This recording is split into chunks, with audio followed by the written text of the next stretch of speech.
കർത്താവ് നമ്മളെ കേൾപ്പിച്ച വചനങ്ങൾക്കായിട്ട് ഞാൻ കർത്താവിനെ സ്തുതിക്കുന്നു. നമ്മള് എബ്രായ ലേഖനം 11-ാം അധ്യായത്തിന്റെ 17 മുതൽ 19 വരെയുള്ള വാക്യങ്ങൾ നമ്മൾ ആരംഭമായിട്ട് കേട്ടല്ലോ.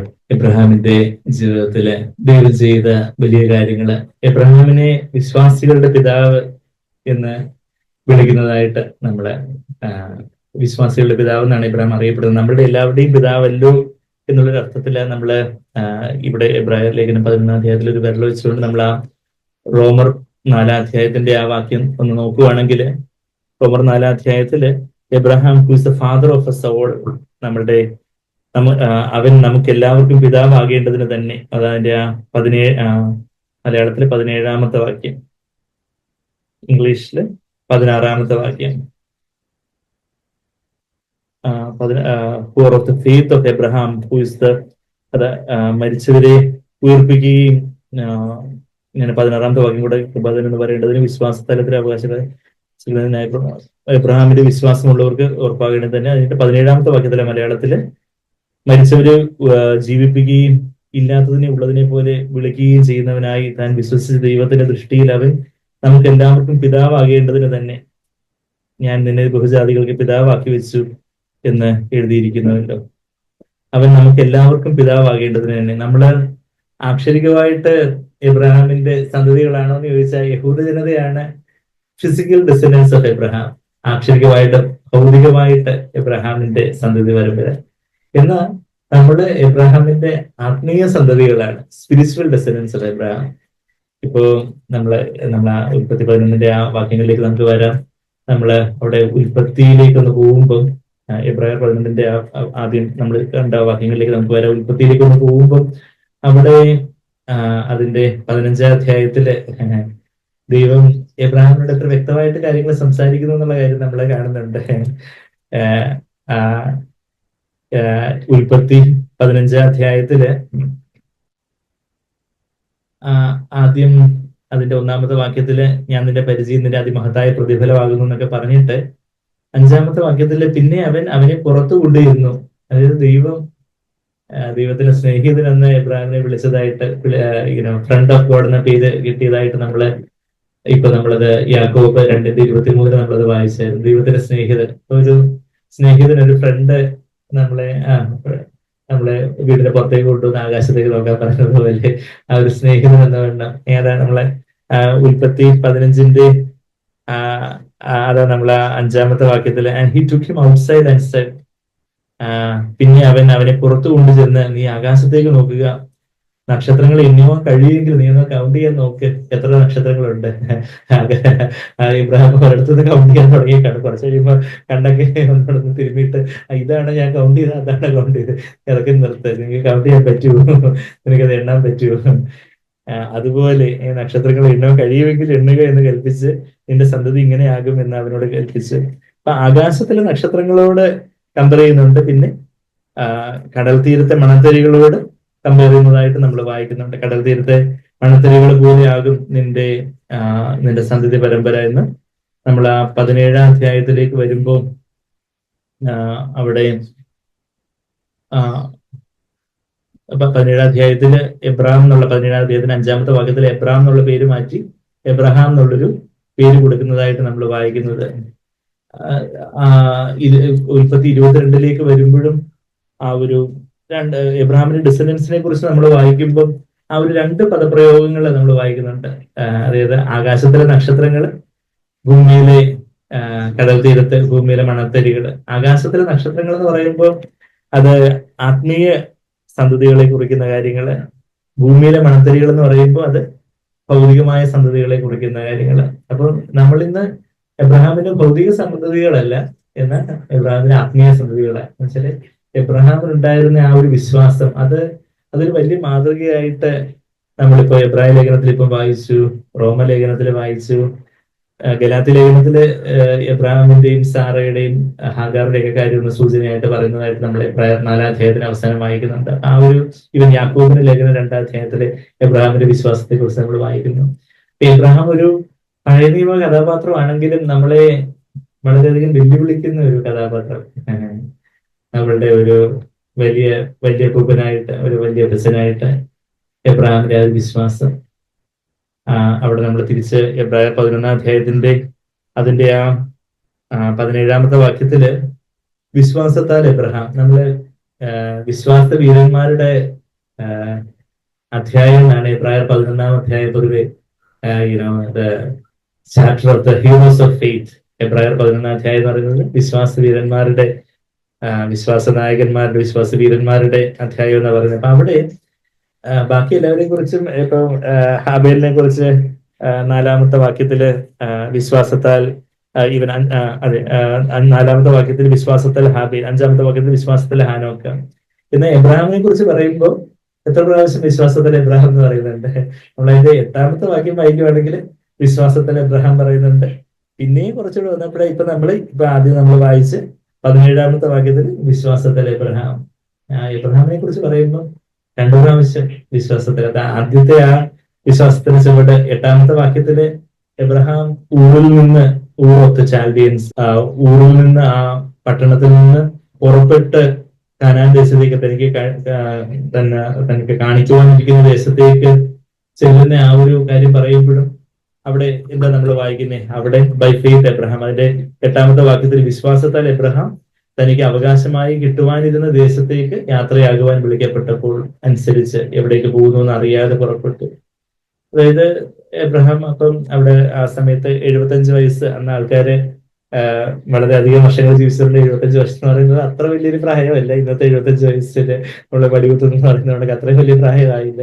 എങ്കിൽ പോലും ആ വയസ്സില് ദൈവം പറയുവാണ് സ്വന്തം ദേശമൊക്കെ വിട്ട്. നമ്മളോട് ദൈവം പറയുക സ്വന്തം ദേശമൊക്കെ വിട്ട്, നീ വലിയ വീടൊക്കെ പണിത് വലിയ ഇതൊക്കെ കാര്യങ്ങളൊക്കെ ഉണ്ട്, ഇതൊക്കെ വിട്ട് നീ ഇന്നടത്തേക്ക് പോകണം എന്ന് പറയുമ്പോൾ അവിടെ ദൈവത്തിന്റെ ശബ്ദമാണ് നമ്മൾ കേൾക്കുന്നതെന്ന് അറിയുവാണെങ്കിൽ, നമ്മുടെ മനസ്സിലുള്ള ഒരു തോന്നലല്ല, എന്നാൽ ദൈവത്തിന്റെ ശബ്ദത്തിന് ഒരു വ്യക്തത ഉണ്ടെങ്കിൽ എല്ലാം വിട്ടു പിരിയുവാനുള്ള ഒരു മനസ്സ് വിശ്വാസത്താൽ, അതാ നമ്മള് 8-ാമത്തെ വാക്യത്തിൽ വിശ്വാസത്താൽ എബ്രഹാം തനിക്ക് അവകാശമായി കിട്ടുവാനിരുന്ന ദേശത്തേക്ക്, എബ്രഹാമിന് അവകാശമായിട്ട് ആണ് ആ കനാൻ ദേശം. ആ കനാൻ ദേശത്താണ് ഇന്നും ഇസ്രായേൽ മക്കൾ. ഇന്നിപ്പം ഇസ്രായേൽ എന്നുള്ള ഒരു രാജ്യം ഭൂമുഖത്തുണ്ടെങ്കിൽ അത് എബ്രഹാമിന്റെ സന്തതികൾക്ക്, എബ്രഹാമിന്റെ ഭൗതിക സന്തതികളായിട്ടുള്ള യഹൂദന്മാർക്ക് ഇന്നും അത് ദൈവം വാഗ്ദത്തം പാലിച്ച് ദൈവം അത് കൊടുത്തിരിക്കുക. ശരിയാണ്. AD 70-ാമത്തെ ആണ്ടില്, അതായത് കർത്താവ് ക്രൂശിക്കപ്പെടുന്നത് AD 30-ല്,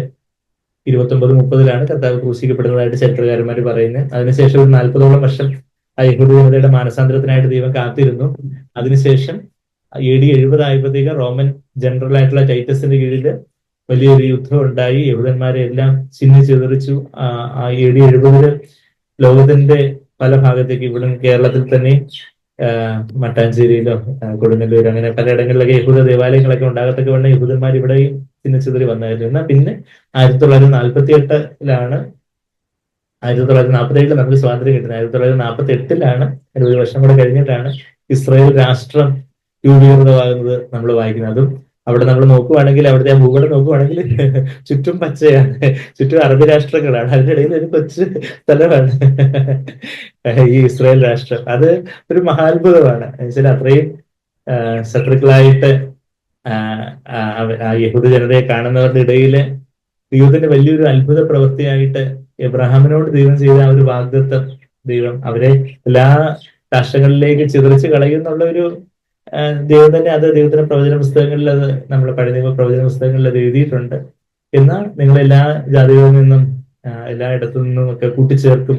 നമ്മൾ ആ അന്തിമ വിജയം പുസ്തകമൊക്കെ പഠിക്കുന്ന സമയത്ത് അതിന്റെ 7-ാം അധ്യായത്തിന്റെ ആ ഒരു പ്രാരംഭമായിട്ടുള്ള അതിന്റെ എക്സാക്ട്ലി ഓരോ പ്രവചനങ്ങൾ യെശയ്യാവിൽ നിന്നൊക്കെ, യെശയ്യാവിന്റെ ഓരോ പുസ്തകത്തിലെ ഓരോ അധ്യായത്തിലെ ഓരോ വാക്യങ്ങളിലൊക്കെ പലയിടങ്ങളിൽ നിന്ന് ദൈവം കിഴക്കിൽ നിന്ന് വിളിക്കുന്നതും പടിഞ്ഞാറിൽ നിന്ന് വിളിക്കുന്നതും എങ്ങനെ അതിന്റെ ദൈവം പറയുന്ന രീതിയും അത് ആക്ഷരികമായിട്ടുള്ള അതുപോലുള്ള ഒരു ഫുൾഫിൽമെന്റ് കാര്യങ്ങൾ ഉണ്ടായതൊക്കെ നമ്മൾ ആലോചിക്കുമ്പോൾ ശരിക്കും ദൈവം ഉണ്ടെന്നുള്ളതിന്റെ വലിയൊരു തെളിവ് നമ്മളുടെ ജീവിതത്തിലെ കർത്താവിന്റെ സ്നേഹം നമ്മൾ അനുഭവിക്കുന്നതാണ് ഏറ്റവും വലിയൊരു തെളിവ്. അതുപോലെ തന്നെ ദൈവഭക്തരായ മറ്റു മനുഷ്യരുടെ ജീവിതത്തിൽ ദൈവം ചെയ്യുന്ന വലിയ കാര്യങ്ങളെ കണ്ട് അതും വലിയൊരു തെളിവാണ്. എന്നാൽ ഇന്ന് ലോക ചരിത്രത്തിലേക്ക് നോക്കുമ്പോൾ ഇസ്രായേൽ ലോകത്തിന്റെ കാലത്തിന്റെ ഘടികാരം ആയിട്ട് ടൈമിന്റെ ക്ലോക്കായിട്ട് ഈ കാലത്തിന്റെ ഘടികാരമായിട്ട് ഇസ്രായേലിനെ ദൈവം വെച്ചിരിക്കുകയാണ് വലിയൊരു സാക്ഷ്യമായിട്ട്. അത് അത്രയും വലിയ ശത്രു രാജ്യങ്ങളുടെ ഇടയിൽ ഇപ്പോഴും അവരെ അവിടുന്ന് നാമാവശേഷമാക്കാൻ വേണ്ടി, ആ യഹൂദ ജനതയെ അവിടുന്ന് നാമാവശേഷമാക്കാൻ വേണ്ടി അതിന് ചുറ്റുമുള്ള രാഷ്ട്രങ്ങളെല്ലാം പെടാപ്പാട് പണിയുന്നുണ്ട്. പക്ഷെ അവർക്ക് ഒന്നും പറ്റുന്നില്ല. അപ്പൊ അത് അവര് അവര് കർത്താവിൽ വിശ്വസിക്കുന്നവരല്ല യഹൂദന്മാര് എങ്കിലും എബ്രഹാമിനോടുള്ള ആ ഒരു വാഗ്ദത്തം ദൈവം എത്രമാത്രം വിശ്വസ്തനാണെന്നുള്ളൊരു കാര്യം നമ്മൾ അവിടെ കാണുന്നുണ്ട്. അപ്പൊ ശരിക്കും ആ എബ്രഹാമിന്റെ വിശ്വാസം എബ്രഹാം നമ്മളിപ്പോ അതിന്റെ 8-ാമത്തെ വാക്യം, എബ്രായർ 11-ാം അധ്യായത്തിൽ 8-ാമത്തെ വാക്യത്തിലെ വിശ്വാസത്താൽ എബ്രഹാം തനിക്ക് അവകാശമായി കിട്ടുവാനിരിക്കുന്ന, അപ്പോ ഓൾറെഡി ഉള്ള കാര്യങ്ങളെല്ലാം വിട്ടെറിഞ്ഞിട്ട് വേറെ എന്തോ ഒരു അവകാശമായിട്ട് കിട്ടാനൊരു ദേശം തരാമെന്ന് പറയുമ്പോൾ അവിടെ ദൈവത്തിന്റെ വാക്ക്, ഇപ്പോ നമ്മളോട് ദൈവത്തിന്റെ വാഗ്ദത്തം എന്താ? നമ്മളെ തനിക്കുള്ളതെല്ലാം വിട്ടു പിരിയുന്നില്ലെങ്കിൽ നിനക്ക് എന്റെ ശിഷ്യനായിരിക്കാൻ കഴിയുകയില്ലെന്ന ലൂക്കോസ് 14:33 നമ്മൾ വായിക്കുന്നത്. എന്ന് പറഞ്ഞാൽ കർത്താവേ, ഞാൻ അവിടുത്തെ ശിഷ്യനാകുവാൻ വേണ്ടി എന്റേതായിട്ടുള്ള കാര്യങ്ങളോടെല്ലാം നമ്മളെല്ലാം ഇത് വിട്ടുപേക്ഷിക്കണം എന്നുള്ളൊരു കാര്യമല്ല, മറിച്ച് കർത്താവേ എല്ലാം അവിടുത്തേതാണ്, എല്ലാം ഐ സറണ്ടർ എവരിതിങ്. എന്റെ വസ്തുവകളാവട്ടെ, ബന്ധുമിത്രാദികളാവട്ടെ, എന്റെ കുടുംബമാവട്ടെ, എന്റെ പണവോ ആസ്തിയോ കാര്യങ്ങളോ ആവട്ടെ, എല്ലാം കർത്താവെ അവിടുത്തേക്കാണ്. അവിടുന്ന് കർത്താവെ എങ്ങനെ ഉപയോഗിക്കാൻ പറയുന്നു അതിനായിട്ട് കർത്താവെ അത് തുറന്ന കരങ്ങളിൽ അത് അങ്ങ് വെക്കുന്നു എന്നുള്ളൊരു അവിടെ ആ ഒരു സമർപ്പണം ആണ് ഒരു വിശ്വാസത്തിന്റെ ഒരു ബഹിസ്ഫുരണമായിട്ട്, വിശ്വാസത്തിന്റെ ഫലമായിട്ട് വരുന്ന കാര്യം. എന്നുവെച്ചാല് എബ്രഹാം വിശ്വസിച്ചു, ഞാന് തരാനിരിക്കുന്ന ദേശത്തേക്ക് പുറപ്പെടുക എന്ന് പറയുമ്പോൾ ഞാൻ വിശ്വസിക്കുന്നുണ്ട് കർത്താവെന്ന് പറഞ്ഞാൽ അവിടെ തന്നെ ഇരുന്ന അത് വിശ്വാസം ആവത്തില്ല. എന്നാൽ വിശ്വസിച്ചുകൊണ്ട് എബ്രഹാം എന്ത് ചെയ്തു? ഒരു സ്റ്റെപ്പ് എടുത്തു, ഒരു പ്രവൃത്തി ചെയ്തു. എങ്ങനെയാ? എബ്രഹാം 8-ാമത്തെ വാക്യത്തിലെ വിശ്വാസത്താൽ എബ്രഹാം തനിക്ക് അവകാശമായി കിട്ടുവാനിരുന്ന ദേശത്തേക്ക് യാത്രയാകുവാൻ വിളിക്കപ്പെട്ടപ്പോൾ അനുസരിച്ച്, നമ്മുടെ ഉൽപ്പത്തി 12-ാം അധ്യായത്തിൽ അത് കാണുന്ന അനുസരിച്ച് എന്താ ചെയ്തേ? അനുസരിച്ച് എവിടേക്ക് പോകുന്നു എന്ന് അറിയാതെ പുറപ്പെട്ടു. Not knowing where he was going. ഇപ്പം നമ്മളുടെ ജീവിതത്തിൽ നമ്മളുടെ വിശ്വാസ യാത്ര നമ്മൾ കാഴ്ചയാലെ അല്ല വിശ്വാസത്താലെയാം എന്ന് നമ്മളെ പാട്ടി മാത്രമല്ല, അത് 2 Corinthians 5:7 വാക്യം, we walk by faith not by sight. നമ്മള് കാഴ്ചയാലേ അല്ല, അതായത് എല്ലാ കാര്യങ്ങളും അങ്ങ് കണ്ടാലേ ഞാൻ വിശ്വസിക്കത്തുള്ളൂ. തോമസ് അങ്ങനെ പറഞ്ഞു. അപ്പൊ തോമസിന് ഒരു ചെറിയ ശാസനയാണ് കൊടുത്തത്. യോഹന്നാൻ 20-ാം അധ്യായത്തെ കാര്യം നമുക്കറിയാം, കണ്ടാലേ തൊട്ട് നോക്കിയാലേ വിശ്വസിക്കത്തുള്ളൂ എന്ന് പറഞ്ഞു. എന്നാൽ കാണാതെ വിശ്വസിക്കുന്നവന് ഭാഗ്യവാന്മാർ എന്ന് പറഞ്ഞാല് ആക്ഷരികമായിട്ട് നമ്മൾ കാണാതെ വിശ്വാസ കണ്ണുകളാൽ കണ്ടുകൊണ്ട് ആ ഒരു ദൈവത്തിൻ്റെതായിട്ടുള്ള ആ ഒരു സ്വർഗീയമായിട്ടുള്ള ഒരു മഹത്വത്തെ കുറിച്ചും സ്വർഗീയമായ വാഗ്ദത്തങ്ങളെ കുറിച്ചും ഇപ്പൊ നമ്മളുടെ ജീവിതത്തിൽ തന്നെ ദൈവം ഒരുപക്ഷെ നമ്മളുടെ കുടുംബത്തെ സംബന്ധിച്ച്, നമ്മുടെ മക്കളെ സംബന്ധിച്ച്, നമ്മളുടെ തന്നെ ജീവിതത്തെ കുറിച്ചും ശുശ്രൂഷയെ കുറിച്ചും ഒക്കെ ദൈവം നമുക്ക് തരുന്ന ചില സൂചനകളും ചില വാഗ്ദത്തങ്ങളും ചില ഉത്സാഹങ്ങളും പ്രോത്സാഹനങ്ങളും ഒക്കെ അതുപോലെ തന്നെ വിശ്വസിക്കുവാന് കർത്താവ് യേശുക്രിസ്തു വിശ്വസിക്കുക, നീയും എന്റെ കുടുംബവും രക്ഷ പ്രാപിക്കുമെന്ന് അപ്പോസ്തലർ 16:31 പറയുന്നു. കർത്താവെ എന്റെ കുടുംബത്തിലുള്ളവരും അവര് കർത്താവിലേക്ക് വരണം. ഇന്ന ആൾക്കാര്, എന്റെ അപ്പനമ്മമാര്, എന്റെ സഹോദരങ്ങള്, എന്റെ ഭാര്യ അല്ലെങ്കിൽ ഭർത്താവ് അല്ലെങ്കിൽ എന്റെ മക്കള്, അവരും ആ ഒരു കർത്താവെ അവരും ആ വിശ്വാസത്തിലേക്ക് വരണം. അങ്ങനെ ദൈവം നമുക്ക് തരുന്ന ആ ഒരു വാഗ്ദത്വം അനുസരിച്ച് കർത്താവിനെ വിശ്വസിക്കുക. പിന്നെ നമ്മളുടെ പല രോഗാവസ്ഥകളോ പല ക്ഷീണങ്ങളോ പല പ്രയാസങ്ങളോ ഒക്കെ ഉണ്ടായിരിക്കും. പക്ഷെ അവിടെ ഞാൻ നിന്നെ താങ്ങി നടത്തുവാന് മതിയായവനാണ്. ഞാൻ ഇവിടെ ഒരു വിരൽ വെച്ചുകൊണ്ട് നമ്മൾ യെശയ്യാവ് 46-ാം അധ്യായത്തിൽ കഴിഞ്ഞ ചൊവ്വാഴ്ച ഞാൻ അവിടെ പള്ളിപ്പാട്ടുള്ള മാർത്തമ്മ ചർച്ചിലെ ഒരു സേവികാ സംഘത്തിന്റെ മീറ്റിംഗ് പോയപ്പോ അവിടെ സഹോദരിമാരെ മൊത്തമുള്ള, അപ്പം ഇന്ന് കുറച്ച് വയസ്സ് ചെന്ന സഹോദരിമാര് ഉണ്ടായിരുന്നു, കുറച്ച് പ്രായം ചെന്ന അമ്മച്ചിമാരും ഒക്കെ. അപ്പം അവസാന ക്വസ്റ്റ്യൻ സെഷനിൽ ഒരു അമ്മ ചോദിച്ചു, ഇപ്പൊ എനിക്ക് അത്ര വലിയ ഓർമ്മയൊന്നും ഇല്ല, എന്താ ചെയ്യണം ഡോക്ടറെ? അപ്പൊ ഞാന് പ്രായത്തിൻ്റെതായ ഒരു പരിമിതികളുടെ കാര്യമൊക്കെ പറഞ്ഞു കൊടുക്കുകയും പിന്നെ എന്താ ഓർമ്മ വർദ്ധിപ്പിക്കാനായിട്ട് നമുക്ക് ശാസ്ത്രീയമായിട്ട് ചെയ്യാൻ പറ്റുന്ന നമ്മുടെ മനസ്സിന്റെ വ്യായാമങ്ങളെ, അല്ലാതെ ശാരീരിക വ്യായാമങ്ങളെ, കൂട്ടായ്മ, സോഷ്യലൈസേഷൻ, അതായത് മറ്റുള്ളവരുടെ ഇടപെടുന്ന കാര്യങ്ങള്, പിന്നെ ബൈബിള് വചനം തന്നെ നമ്മളെ മനപ്പാഠമാക്കാൻ ഓരോ ദിവസവും കുറച്ച് അങ്ങനെയൊക്കെയുള്ള കാര്യങ്ങളും പിന്നെന്താ നമ്മുടെ ഡയറ്റിൽ ശ്രദ്ധിക്കേണ്ട ഹെൽത്തി ആയിട്ടുള്ള ഡയറ്റ്, പിന്നെ നമ്മുടെ കോമോബിഡിറ്റീസ്, നമ്മുടെ ഷുഗർ, പ്രഷർ, കൊളസ്ട്രോൾ അങ്ങനെയുള്ള കാര്യങ്ങളൊക്കെ കൺട്രോളിൽ വെക്കുന്ന കാര്യം, അങ്ങനെയുള്ള കാര്യങ്ങളെല്ലാം പറയുകയും പിന്നെ അത് കഴിഞ്ഞിട്ട് ഇത് നമുക്ക് എല്ലാവർക്കും അറിയാം, നമ്മളെപ്പോഴും പറയുന്ന ഒരു കാര്യമായി. യെശയ്യാവ് 46 അധ്യായത്തിൽ നമ്മളിവിടെ ഇബ്രാഹിം 11 വിവരങ്ങളുണ്ട്. യെശയ്യാവ് 46 അധ്യായത്തിന്റെ 4-ാമത്തെ വാക്യത്തില് ദൈവത്തിന്റെ വാഗ്ദത്തമാണ്, നിങ്ങളുടെ വാർദ്ധക്യം വരെ ഞാൻ അനന്യൻ തന്നെ, നിങ്ങൾ നരയ്ക്കോളം ഞാൻ നിങ്ങളെ ചുമക്കും. ഇവിടെ വയസ്സായ സഹോദരന്മാരും ഒക്കെ ഉണ്ട്. പിന്നെ നമ്മള് എല്ലാവരും വയസ്സായിക്കൊണ്ടിരിക്കുന്നവരാണ്.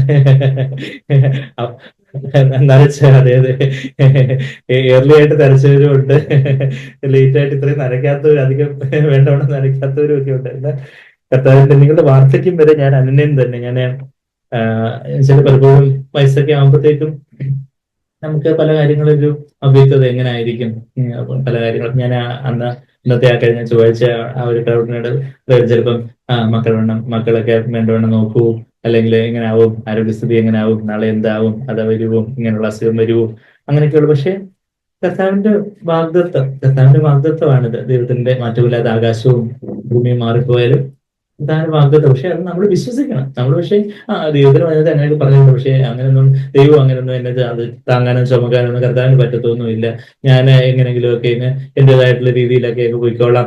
ആ ഒരു നമ്മുടെ അവിശ്വാസമാണെങ്കിൽ ദൈവത്തിന് ഒന്നും ചെയ്യാൻ പറ്റത്തില്ല. നമ്മുടെ അവിശ്വാസം കൊണ്ട് കർത്താവിന്റെ കരങ്ങളെ കെട്ടിയിടുന്ന കാര്യം, ലിമിറ്റ് ചെയ്യുന്ന കാര്യമൊക്കെ നമ്മളൊരു സങ്കീർത്തനം 78-ാം സങ്കീർത്തനമാണെന്ന് തോന്നുന്നില്ല, നമ്മുടെ ഇബ്രാഹിം 11-ലും യെശയ്യാവ് 46-ലും ഒരു വിരലുണ്ട്. ഞാൻ 78-ാം സങ്കീർത്തനമെന്ന് എന്റെ ഓർമ്മ. അന്ന് നമ്മൾ 2 ആഴ്ച മുമ്പ് വിശ്വാസത്തിന്റെ കാര്യങ്ങളൊക്കെ പറഞ്ഞപ്പോൾ അത് 78-ാം സങ്കീർത്തനത്തിന്റെ 41-ാമത്തെ വാക്യത്തില് അവർ പിന്നെയും പിന്നെയും ദൈവത്തെ പരീക്ഷിച്ചു, ഇസ്രായേലിന്റെ പരിശുദ്ധനെ മുഷിപ്പിച്ചു. ആ മുഷിപ്പിച്ചു എന്നുള്ള വാക്ക് ലിമിറ്റ് ചെയ്തു. എങ്ങനെ ലിമിറ്റ് ചെയ്തേ? നമ്മള് കർത്താവ് എന്തെങ്കിലും അരുളി ചെയ്യുമ്പോൾ നമ്മൾ ഉറക്കം തൂങ്ങിയിരുന്നു. അപ്പൊ കർത്താവിന്റെ വാഗ്ദത്തെ ലിമിറ്റ് ചെയ്യുക ചെയ്തേ. അപ്പൊ എന്താ, സങ്കീർത്തനം 78-ാമത്തെ സങ്കീർത്തനത്തിന്റെ 41-ാമത്തെ വാക്യത്തില് മുഷിപ്പിച്ചു എന്നുള്ള വാക്ക് വേദനിപ്പിച്ചു, മുഷിപ്പിച്ചു. ടവ എന്നുള്ള വാക്ക് limit, to pain, to trouble. അതിന്റെ റൂട്ട് മീനിങ്ങിന് ലിമിറ്റ് എന്നുള്ളൊരു അർത്ഥം കൂടെ ഉണ്ട് അതിന്. ദൈവത്തെ നമ്മളങ്ങ് പരിമിതപ്പെടുത്തി. തിരിച്ച് നമ്മൾ യെശയ്യാവ് 46-ലേക്ക് വരുമ്പോൾ നമ്മളുടെ പ്രായോഗികമായിട്ടുള്ള നമ്മുടെ ജീവിതത്തില് നമ്മളുടെ സന്തോഷത്തെ കെടുത്താനായിട്ട്, സമാധാനത്തെ കെടുത്താനായിട്ട്, നമ്മളുടെ മക്കളെ കുറിച്ച് അവരങ്ങനെ പറഞ്ഞല്ലോ, നമ്മളുടെ കൊച്ചുമക്കളെ കുറിച്ച് ഇതിനിങ്ങനെ പറഞ്ഞല്ലോ, അങ്ങനെയൊക്കെയുള്ള ചിലപ്പം നമുക്ക് ഭാരം ഉണ്ടാക്കുന്ന രീതിയിലുള്ള ചില സംസാരങ്ങളോ ചില പ്രതികരണങ്ങളോ അങ്ങനെയൊക്കെയുള്ള നമുക്ക് ചിലപ്പോൾ നമ്മുടെ മനസ്സിനെ വിഷമിപ്പിക്കുന്ന രീതിയിൽ ചിലപ്പം നമ്മള് സഹോദരങ്ങളിൽ നിന്നോ അല്ലെങ്കിൽ കൂട്ടു സഹോദരങ്ങളിൽ നിന്ന്, കുടുംബാംഗങ്ങളിൽ നിന്ന്, അയൽവക്കക്കാരിൽ നിന്നൊക്കെ നമുക്ക് ചിലപ്പോൾ ഒരു വിഷമം ഉണ്ടാക്കുന്ന, ഭാരം ഉണ്ടാക്കുന്ന രീതിയിലുള്ള ചില കാര്യങ്ങളൊക്കെ നമ്മൾ കേൾക്കുമ്പോൾ, ചിലർ നമ്മളെ കളിയാക്കുമ്പോൾ, ചിലർ നമ്മളെ ഒറ്റപ്പെടുത്തുമ്പോൾ ഒക്കെ അവിടെ എന്താ എബ്രാഹിമിനെ പോലെ തന്നെ വിശ്വസിക്കുക, കർത്താവേ അവിടുന്നാണ് എന്നെ വിളിച്ചത്, വിളിച്ചവൻ വിശ്വസ്തനാണ്, എന്നെ മാനിക്കുന്നവനെ ഞാൻ മാനിക്കും. 1 ശമൂവേൽ 2:30 നമ്മളത് വായിക്കുന്നത്. 1 ശമൂവേൽ 2:30 എല്ലാവർക്കും അറിയോ? 1230 1230. അതായത് 1 ശമൂവേൽ 2:30 വാക്യത്തിലെ എന്നെ മാനിക്കുന്നവനെ ഞാൻ മാനിക്കുന്നു പറയുന്നത്. ഇന്നലെ ഞാൻ ഫോണിൽ കൂടെ ഒരു സഹോദരനോട് സംസാരിച്ചുകൊണ്ടിരുന്നപ്പോൾ ഈ ഒരു എബ്രാഹിമിന്റെ കാര്യം ഞാൻ പറഞ്ഞു. നിങ്ങളത് വിശ്വസിക്കുന്ന അറിയത്തില്ല. ഇന്നലെ എബ്രാഹിമിന്റെ കാര്യം കേട്ടപ്പോൾ ഞാൻ ഇന്നലെ ഓർത്തു. ഇന്നലെ ആ കാര്യം ആ സഹോദരനോട് ഞാൻ പറഞ്ഞു. അതായത് ആ ഒരു പുള്ളിയുടെ പരീക്ഷയും കാര്യങ്ങളൊക്കെ അടുത്തുകൊണ്ടിരിക്കും. അപ്പൊ ഇങ്ങനെ എൻകറേജ്മെന്റ് വേണ്ടി വിളിച്ചത്. അപ്പൊ ഞാൻ പറഞ്ഞു, നമ്മളെ കർത്താവിനെ മാനിക്കുന്നവരെ കർത്താവ് മാനിക്കും. പല കാര്യങ്ങളൊക്കെ ഇങ്ങനെ എക്സാമിന് അടുത്ത് വരുമ്പോൾ ചില പ്രതികൂലങ്ങളും ചില പ്രയാസങ്ങളും കാര്യങ്ങളൊക്കെ വരുമ്പോൾ എബ്രാം എന്നായിരുന്നു പേര്, എന്നാൽ എബ്രഹാം എന്നാക്കി. ഞാൻ ഇന്നലെ ആ കാര്യങ്ങളൊക്കെ ഫോണിൽ കൂടെ നമ്മുടെ ഒരു സഹോദരനോട് സംസാരിച്ചുകൊണ്ടിരിക്കുവായിരുന്നു. അപ്പൊ ഇന്നത് വേറെ ആ കാര്യങ്ങൾ തന്നെ എടുത്ത് പറയുമായിരുന്നു. എബ്രാഹിം നമ്മള് 17 വാക്യങ്ങൾ. അപ്പൊ ആ എബ്രാം എന്നുള്ള പറഞ്ഞാൽ എക്സോൾട്ടഡ് ഫാദർ, ഉയർത്തപ്പെട്ട പിതാവിന് എബ്രാം എന്നുള്ള വാക്കിനർത്ഥം. എന്നാ നിന്റെ പേര് മാറ്റി Abraham, father of A multitude. നിന്റെ പേരെന്താ? എബ്രഹാം. അപ്പൊ ആൾക്കാർ പേര് ചോദിക്കുമ്പോ എബ്രഹാം, എത്ര മക്കളുണ്ട്? ഒന്നുമില്ല. ശരിക്കും പറഞ്ഞാൽ അത് മറ്റുള്ളവരുടെ മുമ്പിൽ ഒരു പരിഹാസ വിഷയമായിട്ട് മാറിപ്പോവാം. പക്ഷെ അവിടെ ആ ഒരു വിശ്വാസമാണ്. എന്റെ കർത്താവ് വാഗ്ദത്തം ചെയ്തത് വിശ്വസ്തനാണ് എന്ന് പറയുന്ന ആ ഒരു വിശ്വാസത്തോടെ. ഇപ്പം ചില കാര്യങ്ങൾ, ചില പ്രതികൂലങ്ങളും ചില അപ്രതീക്ഷിതമായിട്ടുള്ള ചില എതിർപ്പുകളും ചിലപ്പോൾ രോഗാവസ്ഥകളായിരിക്കും, ചില ക്ഷീണാവസ്ഥകളായിരിക്കും. നമുക്ക് വീണ്ടുന്ന ചിലപ്പോൾ പഠിക്കാൻ പറ്റുന്നില്ല, വേണ്ടുന്ന ചിലപ്പോൾ നമ്മുടെ ജോലിയിൽ നമുക്ക് കാര്യങ്ങളിൽ ചില അടിക്കടിയുള്ള ചില പ്രയാസങ്ങളോ പല കാര്യങ്ങളോ, നീ വലിയ വിശ്വാസമില്ലേ, നീ വിശ്വാസം എന്ന് പറഞ്ഞ് ഇറങ്ങിയിട്ട് ഇങ്ങനെ ആയില്ലേ, നിനക്ക് ഇത് വന്നില്ലേ അത് വന്നില്ലേ, ഇങ്ങനെയൊക്കെ പറഞ്ഞ് ആക്ഷേപിക്കാനും പിശാചിന്റെ മെസ്സഞ്ചേഴ്സ് ആയിട്ട് ആരെങ്കിലും നമ്മുടെ ദൈവമക്കളെ അപവാദം പറയുവാണെങ്കിൽ അവർ ആരുടെ മെസ്സഞ്ചേഴ്സാണ്? പിശാചിന്റെ മെസ്സഞ്ചേഴ്സാണ്. പിശാചിന്റെ കൂടെ അവര് കൈകോർത്ത് പിടിച്ച് ഷേക്കാൻഡ് കൊടുത്തോണ്ട് അത് പറയുന്നത് അവരറിയുന്നില്ലായിരിക്കും. അവര് puppets in the hands of the devil, അവര് പിശാചിന്റെ കയ്യിലെ കളിപ്പാവുകളാണ്. പക്ഷെ അവര് പിശാചിനെയാണ് ദൈവമക്കളുടെ അപവാദി എന്ന് എവിടെ വിളിക്കുന്നത്? റെവലേഷൻസ്, വെളിപാട് പുസ്തകം 12-ാം അധ്യായത്തിന്റെ 10-ാമത്തെ വാക്യത്തില് നമ്മളത് വായിക്കുന്നുണ്ട്. ഞാൻ ഒത്തിരി പേരുള്ള നമുക്ക് ഇല്ലാത്തതുകൊണ്ട് ഞാനിവിടെ യേശയ്യാ 46 ഞാൻ പെട്ടെന്ന് ആ വാക്യം ഒന്ന് എടുക്കണമെങ്കിൽ വെളിപാട് 12-ാം അധ്യായത്തിന്റെ അതിൽ 10-ാമത്തെ വാക്യം തന്നെ 9-ാമത്തെ വാക്യത്തില ലോകത്തെ ഭൂതലത്തെ തെറ്റിച്ച് കളയുന്ന പിശാച് അല്ലെങ്കിൽ ഡിസീവ് ചെയ്യുന്ന വഞ്ചകനാണ്. ലോകത്തെ സംബന്ധിച്ചോളം അവൻ വഞ്ചിക്കുന്നു.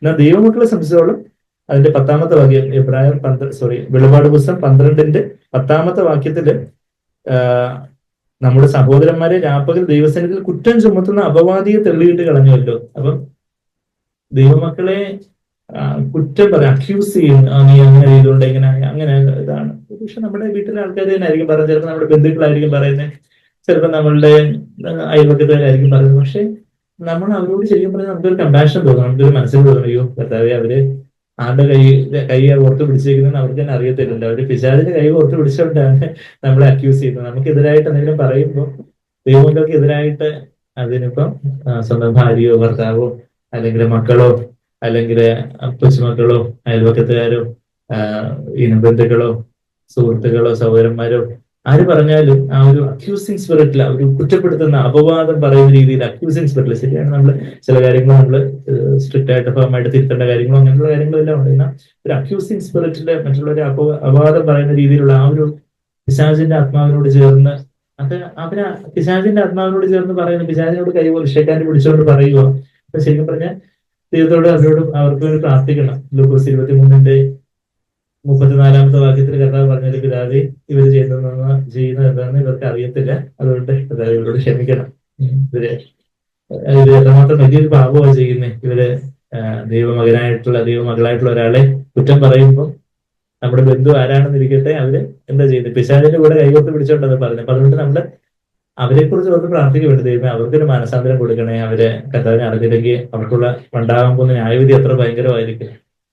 ഇത് ഞാൻ ഓർക്കുന്നുണ്ട്. എനിക്ക് എന്നോട് കൂടുതൽ ഡീറ്റെയിൽസ് പറയാൻ ശരിയാവത്തില്ല. ശരി, എനിക്ക് ഇതിനായിട്ടൊക്കെ ബന്ധുക്കളുടെ ഇടയിൽ നിന്നൊക്കെ ചില ഇങ്ങനെ പണ്ട് കുറെ നാളുകൾക്ക് മുമ്പ് അങ്ങനെയൊക്കെയുള്ള ചില ഇങ്ങനെ കളിയാക്കലുകൾ അതുപോലെയൊക്കെ ഉണ്ടായിരുന്നു. ശരിക്കും കർത്താവിനെ ഓർത്ത് ചെയ്തു, ദൈവമേ അവര് മാനസാന്തരപ്പെട്ടില്ലെങ്കിൽ അവരുടെ അവസ്ഥ എന്തായിരിക്കും എന്നുള്ളൊരു കാര്യം. അവര് നിത്യമായിട്ടുള്ള നരകാഗ്നിയിലേക്ക് പോകുന്ന ആ ഒരു വഴിയിലാണല്ലോ അവർക്കുള്ളത്. കർത്താവെ അവരെ അങ്ങനെ അവരെ അറിയണമേ എന്നുള്ള ഒരു പ്രാർത്ഥന. പിന്നീട് വർഷങ്ങൾക്ക് ശേഷം ആ കുടുംബത്തിൽ തന്നെ ചില വല്ലാത്ത രോഗാവസ്ഥകളും കാര്യങ്ങളും ഒക്കെ ആയിട്ട് അവർക്ക് തന്നെ വല്ലാത്തൊരു ആവശ്യബോധത്തിലേക്ക് വന്ന് അവര് തന്നെ ഞങ്ങളുടെ വീട്ടിൽ വന്ന് എന്റെ ഇടയ്ക്ക് ട്രീറ്റ്മെന്റ് എടുക്കാൻ വരേണ്ട ഒരു അവസ്ഥയിലേക്കൊക്കെ കൊണ്ടുപോകുന്നത് വല്ലാതെ വെച്ചാൽ ആ ഒരു സ്വബോധം പോലും ഇല്ലാത്ത അവസ്ഥയിലേക്ക് ആ ഒരു മനുഷ്യനെ അങ്ങനെയൊക്കെ ഒരു കാര്യങ്ങളും അങ്ങനെയൊക്കെ നമുക്ക് ഒരിക്കലും അങ്ങനെ ആർക്കും സംഭവിക്കാതിരിക്കട്ടെ നമ്മുടെ പ്രാർത്ഥനയുള്ളൂ. ഞാൻ പറഞ്ഞതെന്ന് വെച്ചാൽ അങ്ങനെ ദൈവമക്കളെ കുറ്റം ചുമത്തുന്നത് വലിയൊരു ന്യായവിധിക്കും ശിക്ഷാവിധിക്കും ഇടയായിത്തീരുന്നുള്ള ഒരു കാര്യം. അപ്പൊ അതുകൊണ്ട് നമ്മളെ കുറിച്ച് ആരെങ്കിലും അങ്ങനെ എന്തെങ്കിലുമൊക്കെ നമ്മളെ കുറിച്ചോ നമ്മുടെ മക്കളെ കുറിച്ചോ കുടുംബത്തെ കുറിച്ചോ ഒക്കെ അങ്ങനെ ആരെങ്കിലും പറയുമ്പോൾ ശരിക്കും പറഞ്ഞാൽ യഥാർത്ഥത്തിൽ നിത്യതയുടെ പെർസ്പെക്റ്റീവ് നമുക്ക് കാണുമ്പോൾ നമുക്ക് വിഷമമല്ല വരേണ്ട, മറിച്ച് അവരോട് വലിയൊരു മനസ്സലിവ് തോന്നണം. അയ്യോ കർത്താവേ, അവര് എത്രമാത്രം വലിയൊരു ശിക്ഷാവിധിയിലോട്ടാ പോകുന്നതെന്നുള്ള കാര്യം. ചിലപ്പം അത് നിത്യമായിട്ടുള്ള ശിക്ഷാവിധി ഉണ്ട്, എന്നാൽ ഭൂമിയിൽ തന്നെ ചിലപ്പോ അവരെ ദൈവമക്കളെ കുറ്റം ചുമത്തുന്നത് അത് എത്രമാത്രം വലിയൊരു ന്യായവിധിക്ക് കാരണമാവുന്ന കാര്യങ്ങളാണെന്നുള്ള കാര്യം അവർക്ക് അറിയത്തില്ല. അപ്പൊ അതുകൊണ്ട് ദൈവത്തിന്റെ അഭിഷേകത്തിനെ തുടരുതെന്നൊക്കെ സങ്കീർത്തനത്തിലൊക്കെ ഒരു വാക്യമുള്ളതായിട്ടൊക്കെ നമുക്ക് അറിയാം. അപ്പൊ അത് അങ്ങനെയുള്ള പല കാര്യങ്ങളൊക്കെ ഉള്ള കാര്യങ്ങൾ അവർക്ക് അറിയത്തില്ല.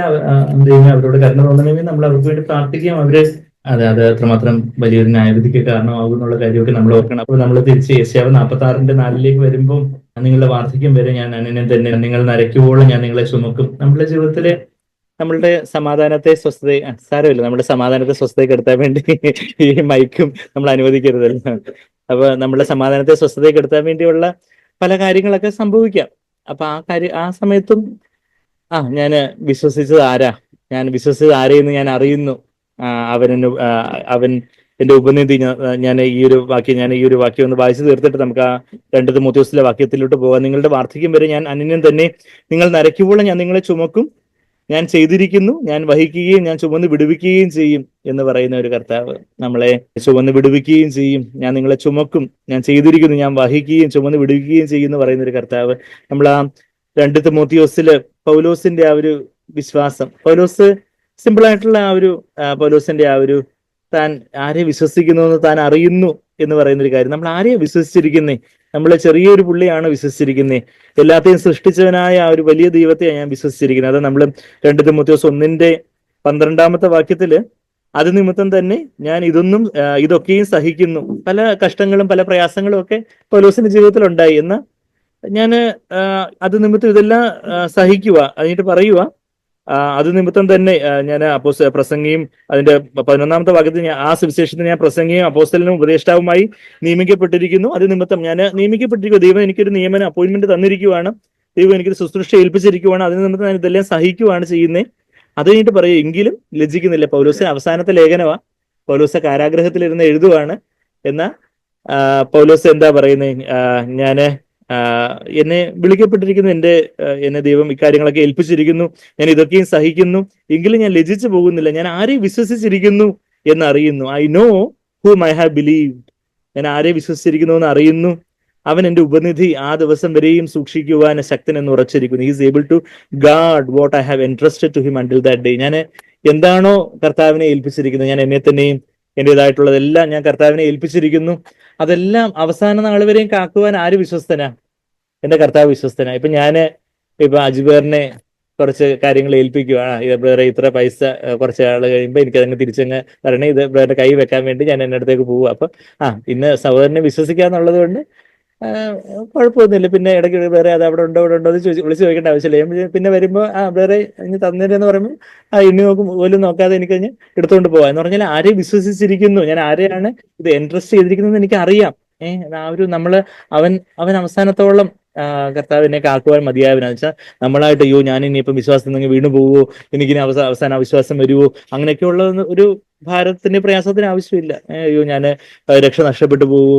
ശരിയാണ്, കർത്താവിനെ റിബൽ ചെയ്ത് കർത്താവിനെ പാപത്തിന് തുടരുകയും മാനസാന്തരമില്ലാതെ തുടരുകയും ഒക്കെ ചെയ്യുന്നവർക്ക് രക്ഷ നഷ്ടപ്പെട്ടു പോകാനുള്ള ഒരു സാധ്യത, അങ്ങനെയുള്ള ഒരു മുന്നറിയിപ്പ് വചനത്തിൽ ധാരാളം ഉണ്ട്. എന്നാൽ നമ്മൾ അതൊരു അവിശ്വാസത്തിൻ്റെതായിട്ട് ദൈവത്തിന് എന്നെ അവസാനത്തോളം നടത്താൻ പറ്റുമോ, ഞാൻ അവസാനം എന്തെങ്കിലും അങ്ങ് ആയി പോവോ, അവസാനം ഞാൻ ലജ്ജിച്ച് പോകേണ്ടി വരുമോ, ഞാൻ ആരെ വിശ്വസിച്ചു എന്ന് അറിയുന്നു. പൗലോസിന്റെ അവസാനത്തെ ലേഖനത്തിൽ പറയൂ. അപ്പൊ നമ്മൾ തിരിച്ച എബ്രായ ലേഖനത്തിലേക്ക്, അതിന്റെ 11 അധ്യായത്തിലേക്ക് വരുമ്പം അവിടെ നമ്മള് 8 വാക്യത്തിൽ വായിച്ചു, വിശ്വാസത്താൽ എബ്രാഹാം തനിക്ക് അവകാശമായി കിട്ടുവാനിരുന്ന ദേശത്തേക്ക് യാത്രയാകുവാൻ വിളിക്കപ്പെട്ടപ്പോൾ അനുസരിച്ച് എവിടേക്ക് പോകുന്നു അറിയാതെ പുറപ്പെട്ടു. വിശ്വാസത്താൽ അവൻ, പിന്നെയും പറയുക, ബൈ ഫെയ്ത്ത് ഹി ലിവ്ഡ്. പിന്നെയും എബ്രാഹിമിനെ കുറിച്ച് 8 വാക്യത്തില്, പിന്നെയും 9 വാക്യത്തില് വിശ്വാസത്താൽ എബ്രാഹാം വാഗ്ദത്ത ദേശത്ത്, ഒരു അന്യദേശത്ത് എന്ന പോലെ ചെന്ന് വാഗ്ദത്തത്തിന് കൂട്ടവകാശികളായ ഇസഹാക്കിനോട് യാക്കോബിനോടും കൂടെ കൂടാരങ്ങളിൽ പാർത്തുകൊണ്ട്, അവൻ കൂടാരങ്ങളിലാ പാർത്തത്. എന്താ?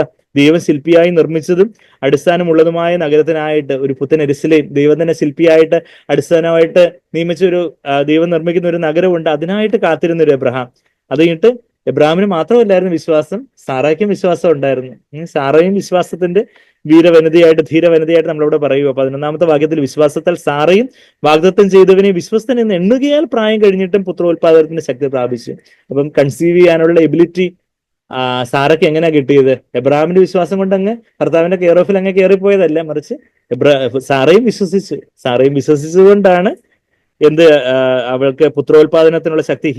She considered him faithful who had promised. അതാ, by faith even Sarah herself received ability to conceive even beyond the proper time of life, since she considered him faithful who had promised. വാഗ്ദത്തം ചെയ്തവൻ വിശ്വസ്തനെന്ന് എണ്ണി. അതാ 11 വാക്യത്തില്, വിശ്വാസത്താൽ സാറയും വാഗ്ദത്തം ചെയ്തവനെ വിശ്വസ്തനെന്ന് എണ്ണുകയാൽ പ്രായം കഴിഞ്ഞിട്ടും പുത്രോത്പാദനത്തിന് ശക്തി പ്രാപിച്ചു. ഈ വിശ്വാസ വീരന്മാരുടെ കൂട്ടത്തില് സാറ കഴിഞ്ഞ പിന്നെ രാഹാബിന്റെ പേരൊക്കെയാ പിന്നീട് വനിതകളുടെ പേരൊക്കെ നമ്മൾ കാണുന്ന സാറയെ കുറിച്ച് ദൈവം അതുപോലെ ആ ഒരു സാറയുടെ വിശ്വാസം, സാറ കുലുങ്ങിച്ചിരിക്കുകയൊക്കെ ചെയ്ത കാര്യമൊക്കെ നമ്മൾ ഉൽപ്പത്തി പുസ്തകത്തിൽ വായിക്കുന്നുണ്ട്.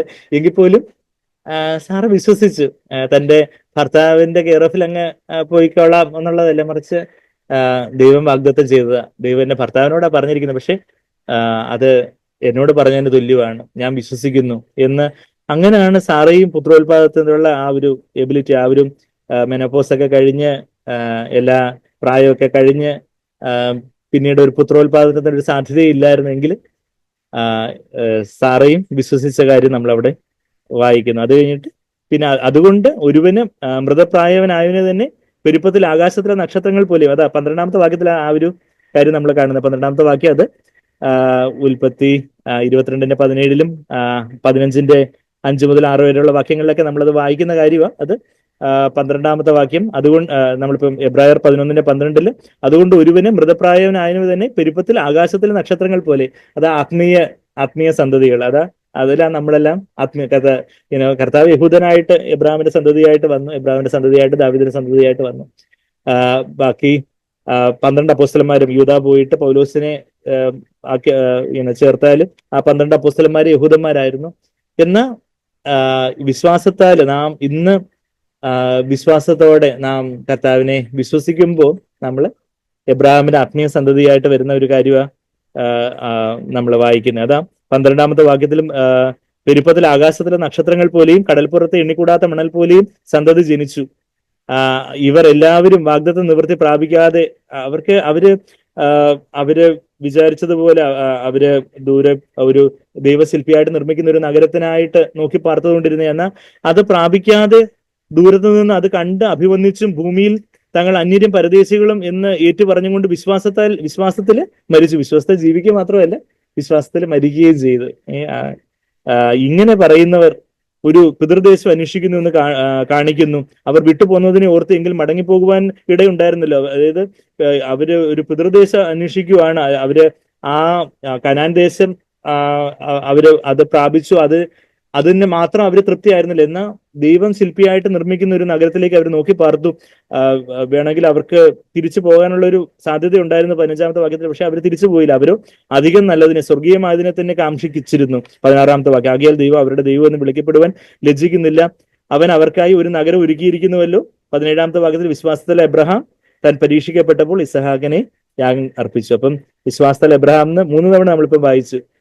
ആദ്യം ഇറങ്ങി പുറപ്പെട്ടപ്പോൾ ആ ഒരു വലിയ വിശ്വാസത്തിന്റെ ചുവട്, പിന്നീട് അവിടെ 9ാമത്തെ വാക്യത്തില് വാഗ്ദത്ത ദേശത്ത് ഒരു അന്യദേശത്ത് എന്ന പോലെ ചെന്ന് പാർക്കുന്ന ഒരു വിശ്വാസം, പിന്നീട് തന്റെ ഏകജാതനായ പുത്രനെ ഇസഹാക്കിനെ സമർപ്പിക്കുവാൻ പറയുമ്പം ഇഷ്മായേൽ ദൈവത്തിന് മുമ്പാകെ വാഴട്ടെ എന്നൊക്കെ എബ്രഹാം പറഞ്ഞു നോക്കി. എന്നാൽ ഇഷ്മായേലിലൂടെ അല്ല നിന്റെ സന്തതി പരമ്പര വരാൻ പോകുന്നത്, വാഗ്ദത്ത സന്തതിയായിട്ടുള്ള ഇസഹാക്കിലൂടെയാണെന്നുള്ള കാര്യമൊക്കെ ദൈവം പറയുന്നതായിട്ടൊക്കെ നമ്മൾ ഉൽപ്പത്തി പുസ്തകത്തിൽ വായിക്കുന്നുണ്ട്. വിശ്വാസത്താൽ 17ാമത്തെ വാക്യത്തിൽ എബ്രഹാം താൻ പരീക്ഷിക്കപ്പെട്ടപ്പോൾ ഇസഹാക്കിനെ യാഗം അർപ്പിച്ചു. ഇസഹാക്കിൽ നിന്ന് ജനിക്കുന്നവർ നിന്റെ സന്തതി എന്ന് വിളിക്കപ്പെടും എന്ന് അരുളപ്പാട് ലഭിച്ച് വാഗ്ദത്തങ്ങളെ കൈക്കൊണ്ടവൻ തന്റെ ഏകജാതനെ അർപ്പിച്ചു. ആ വാഗ്ദത്തങ്ങള് ദൈവത്തിന്റെ അരുളപ്പാടാണ്. ഇസഹാക്കിൽ നിന്നാണ് നിന്റെ സന്തതി ജനിക്കുന്നവരാണ് നിന്റെ സന്തതി എന്ന് വിളിക്കപ്പെടുന്നത് എന്നുള്ള കാര്യം ആ ഒരു വലിയ വാഗ്ദത്തമായിട്ട് ഏറ്റെടുത്ത് എബ്രഹാം വിശ്വസിച്ചു. അങ്ങനെ ഏകജാതനെ അർപ്പിച്ചു. മരിച്ചവരുടെ ഇടയിൽ നിന്ന് ഉയർപ്പിക്കുവാൻ ദൈവം ശക്തനെന്ന് എണ്ണുകയും അവരുടെ ഇടയിൽ നിന്ന് എഴുന്നേറ്റവനെ പോലെ അവനെ തിരികെ പ്രാപിക്കുകയും ചെയ്തു. എഴുന്നേറ്റവനെ പോലെ received him back as a type. അങ്ങനെ എഴുന്നേറ്റവൻ എന്ന പോലെ എന്നുള്ളത് ഇംഗ്ലീഷിൽ എഴുതിയേക്കുന്നത് received him back as a type എന്ന് പറഞ്ഞാൽ അവനെ ഒരു ദൃഷ്ടാന്തം എന്നവണ്ണം ഒരു മാതൃക അല്ലെങ്കിൽ ഒരു ഉദാഹരണം അല്ലെങ്കിൽ ഒരു താരതമ്യം എന്നവണ്ണം അവനെ മടക്കി വാങ്ങിച്ചു എന്നാ വായിക്കുന്നത്. എഴുന്നേറ്റവനെ പോലെ, ആ പോലെ എന്നുള്ള വാക്കിന് ടൈപ്പ് എന്നുള്ള വാക്ക് ഗ്രീക്കില് പരാബോള എന്നുള്ള വാക്കാ. പരാബോള എന്നുള്ള വാക്ക് എന്ന് പറഞ്ഞാൽ നമ്മൾ പാരബിൾ എന്ന് പറയുന്ന വാക്ക്, നമ്മളുടെ ഉപമ എന്ന് പറയുന്നത്. കർത്താവ് ഉപമകളിൽ സംസാരിച്ചെന്ന് മത്തായി 13ാം അധ്യായത്തിൽ പറയുമ്പോൾ അതേ പരാബോള എന്നുള്ള വാക്ക് തന്നെ അവിടെയും ഗ്രീക്കിൽ ഉപയോഗിച്ചിരിക്കുന്നത്, അതേ വാക്ക് തന്നെ ഇവിടെയും ഉപയോഗിച്ചിരിക്കുന്നത്. അവിടെ ഒരു ദൃഷ്ടാന്തമുണ്ട്. എന്താ ദൃഷ്ടാന്തം? പിതാവാൻ ദൈവം ഏകജാതനായ പുത്രനായ യേശുവിനെ നമുക്കായിട്ട് യാഗം അർപ്പിച്ചു. യേശുവിന്റെ പുനരുദ്ധാനം ഉണ്ടായി. എബ്രഹാം തന്റെ ഏകജാതനായ പുത്രനായ ഇസഹാക്കിനെ യാഗം അർപ്പിക്കുമ്പോൾ അവിടെ യഥാർത്ഥത്തിൽ ഇസഹാക്ക് അവിടെ മരിക്കുന്നില്ല, എന്നാൽ മരിക്കാനായിട്ട് ഏൽപ്പിച്ചു കൊടുത്തു. അവിടെ ഒരു പുനരുദ്ധാനത്തിന്റെ ഒരു ഉപമ, ഒരു താരതമ്യം, ഒരു ഫിഗർ എന്നാണ് KJV ട്രാൻസ്ലേറ്റ് ചെയ്യുന്ന ഒരു ടൈപ്പ് എന്ന NASB ട്രാൻസ്ലേറ്റ് ചെയ്തത് പോലെ എന്ന മലയാളം പരിഭാഷയിൽ എന്ന ഒരു ഉപമ എന്ന വേണം, ഒരു ദൃഷ്ടാന്തം, ഒരു കമ്പാരിസൺ, ഒരു ഉദാഹരണം എന്ന് വേണം. അതായത് ആ ഒരു ഉയർപ്പിന്റെ ഒരു ആ, അന്ന് വരെ ആരെങ്കിലും ദൈവം ഉയർത്തെഴുന്നേൽപ്പിച്ചതായിട്ടൊന്നും നമ്മൾ വായിക്കുന്നില്ല. എന്നാൽ എബ്രഹാം ഞാൻ യാഗം കഴിച്ചാലും